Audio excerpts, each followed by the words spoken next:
The AFC East is an interesting division this year. I'm going to take the Bills to win this division. A lot of people are taking the Bills to win the AFC.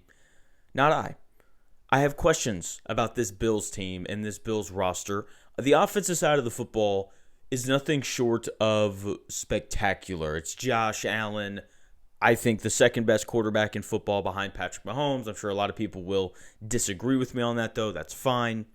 So you've got him. They make the trade for DJ Moore. James Cook led the NFL in rushing yards last year. There's a lot to like about the offense. It's a good offensive line. They've got weapons. They've got the quarterback. But the issue for Buffalo hasn't been the offense. Every year, their offense is nothing short of amazing. They usually have one of the 5 best offenses in football because of that quarterback. The problem has been the defense. And I get it, Sean McDermott couldn't win the big one, but how dare Sean McDermott not be able to beat, Patrick Mahomes, right? How dare he not be able to win last year when Josh Allen turned the football over multiple times against Denver? Okay, Sean McDermott was a good coach. Now they've hired their former offensive coordinator, Joe Brady, to take over. So the offense is going to continue to be good. The problem with Joe Brady is he's never been a head coach before. That matters, knowing how to manage a roster, knowing what kind of coach you want to be. And most importantly, they don't have a defensive-minded guy at the forefront anymore. And that's a problem. When you look at the Bills' last 5 playoff losses, they're giving up on average 33 points in those 5 losses. They didn't fix that. How are you going to win a Super Bowl when your defense struggles against the better teams in football? Because that is what has happened to the Bills for the past several years now. 5, to be exact. 33 points on average allowed in their last 5 playoff losses. And they don't have a premier pass rusher this year. Their best pass rusher, is a guy who probably had 9.5 sacks 3 years ago. Ed Oliver. The last 2 years, he's had 3 sacks in each season. To be fair, he only played in 3 games last year before missing the rest of the year. They added Bradley Chubb. Congratulations. A 30-year-old guy coming off an 8.5 sack season. So he's okay. I don't think that they have a premier starting corner. Maybe it's Maxwell Hairston. He only played in 3 games last year as a rookie. Maybe they like his development. Maybe it's Christian Benford, solid player. I don't know if I would classify him as elite, though. And when you're working your way through the AFC, and you're going to maybe see the Broncos at some point, you have Courtland Sutton and Jalen Waddle, and there's a chance that you're going to play the Patriots in the playoffs. Obviously, you'll see them twice in the regular season, and you're dealing with A.J. Brown. It would be nice to have a legitimate premier corner in football. So I have questions about the pass rush. I have questions about who they're starting at corner.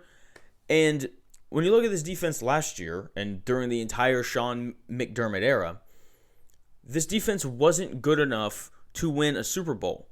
And Sean McDermott, a coach who consistently elevated this defense despite a lack of talent, isn't there to do that anymore. The Bills are going to win 12 games again this year because they're the Bills and because this offense is amazing. But when they get to January and they need their defense to get stops because the offense isn't clicking at some super high level, that happens sometimes in the playoffs, I don't know if this defense is going to be able to do that. I have the Patriots finishing second in this division. They're obviously going to be good again. I don't think there's really going to be any sort of a Super Bowl hangover. They'll probably take a slight step back because I don't think they're going to win 14 games again. But I do think that this team is better.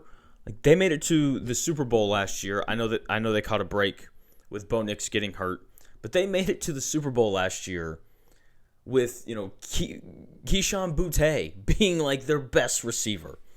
Now they have A.J. Brown and Romeo Doubs, 2 very different but productive receivers on the outside. They should be able to throw the ball a little bit better. This is a team that was extremely reliant on rookies last season. So all those guys are a year older. Will Campbell is a year older. Their starting left guard was a 3rd-round pick. He's a year older. Trayvon Henderson was a rookie last year. He's a year older, and so on. And look, I understand that the Mike Vrabel stuff in the offseason might have turned some people off to New England.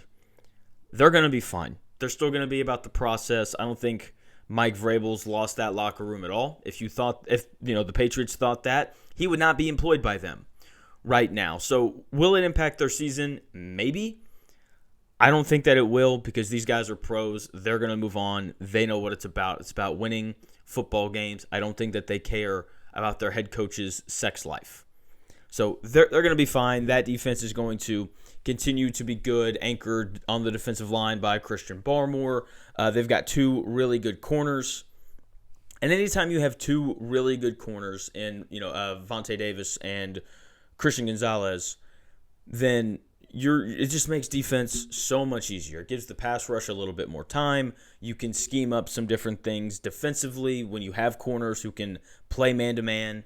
So their defense is going to continue to be good. The question is going to be, what does the offense look like? The offensive line still wasn't great last year. How much better is it with Will Campbell being a year older? He really struggled at tackle. So we'll see how he looks this year. But Pats are going to be good again. That's a double-digit win team. They're going to make the playoffs. I'd be very surprised if anything less happened.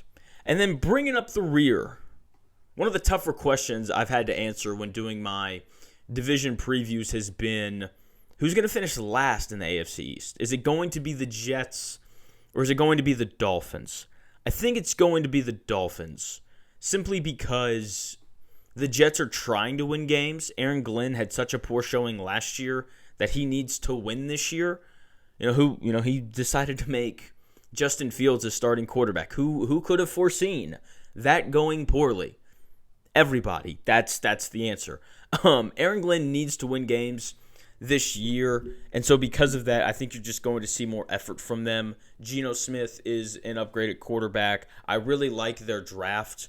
They take Kenyon Sadiq out of Oregon to play tight end. They took D'Angelo Pons in the second round. They took Omar Cooper, wide receiver out of Indiana, in the first round. So they've added some weapons. I like the addition of D'Angelo Pons. Something tells me that D'Angelo Pons alone will have more interceptions this year than the entire Jets defense did last year. 0, first team in NFL history to do that, by the way. So I think that there's just a little bit more urgency there. So I think that the Jets finish third in this division. The Dolphins bring up the rear, and they hope and pray that they can draft Arch Manning or whoever they think the best quarterback in this draft class is. That is what they're playing for, which is a bummer because I like Malik Willis. I feel like he does deserve a shot at being a starting quarterback in the NFL. He's just stuck with an organization that is looking to lose games this year. So we'll see how they look. There's a lot of young players. They had like 13 draft picks this year. So it's a young team. It's an inexperienced team. It's an inexperienced quarterback. Hard to buy into that. I think the Dolphins bring up the rear in the AFC East with the Bills and Patriots finishing at the top and both making the playoffs.